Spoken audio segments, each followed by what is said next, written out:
पुढचा विषय घेऊ आपण लगेच. माननीय तिकडं आपण DSO यांना पत्र करू की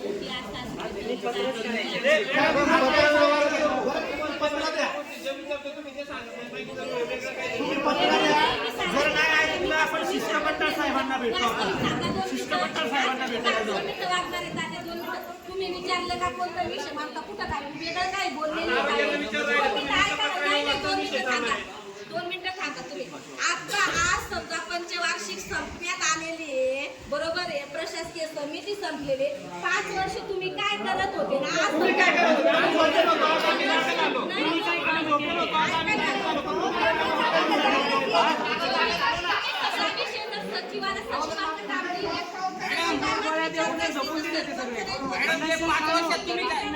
जेव्हा 5 वर्षात तुम्ही जेवढं काम केलंय विचारून राहिले फक्त. जेवढं मी समजा हे केलं त्यावेळेस मी ग्रामसभा होते ना, त्यावेळेस तुम्ही का सरपंच? अहो सह्या कोणाचे घेतले? तुमचे जे 4 सदस्य त्यांच्या आणि 4 दारुडे माणसांच्या. त्याच्या पलीकडे एखादा शिक्षित माणसाची सह्या आहे का? तो विषय तुम्ही मला एक म्हणायचं आहे, सह्या कोणाचे? मंजुरी साहेब कोणाचे होते? मॅडम ग्रामसभेवर आराखडा मंजूर नाही झालेला आहे. मागच्या 5 वर्षात 2 कोटीचे आपल्या आराखडे जातात दरवर्षी. हे दाखवावं.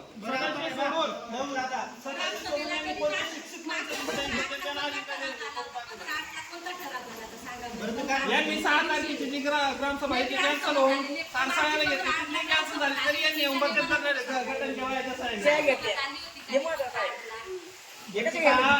6 तारखेची ग्रामसभा कॅन्सल होऊन तरी यांनी सह्या घेत फिरत होते. कोणता ते सुद्धा लोकांना कळलं.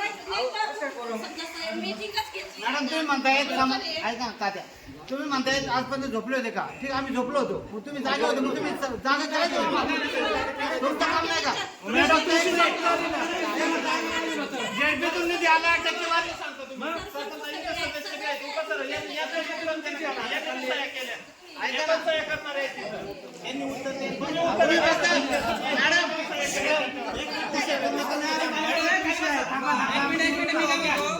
मी काय म्हणतो, प्रत्येक बिलावर सरपंच ग्रामसेवक यांची मंजूर राहिल्याशिवाय बिल निघत नाही. बरोबर आहे?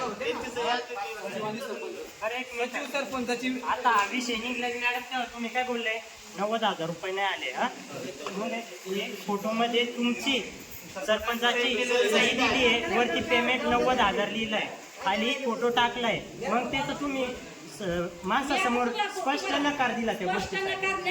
नाही बोलले तुम्ही डायरेक्ट नाही म्हणा. हे बघा ना,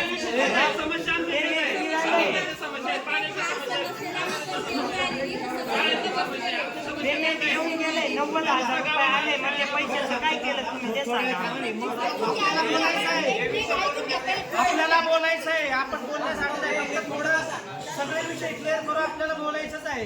आणि मॅडम जे म्हणताय की हे नाही माझ्याकडे, आता हे नाही, आपल्याला त्याला कायदेशीर आहे ना, आपण त्यांना पत्र देऊ आणि त्याच्यानुसार सगळी माहिती घेऊन आपण त्यांच्याकडे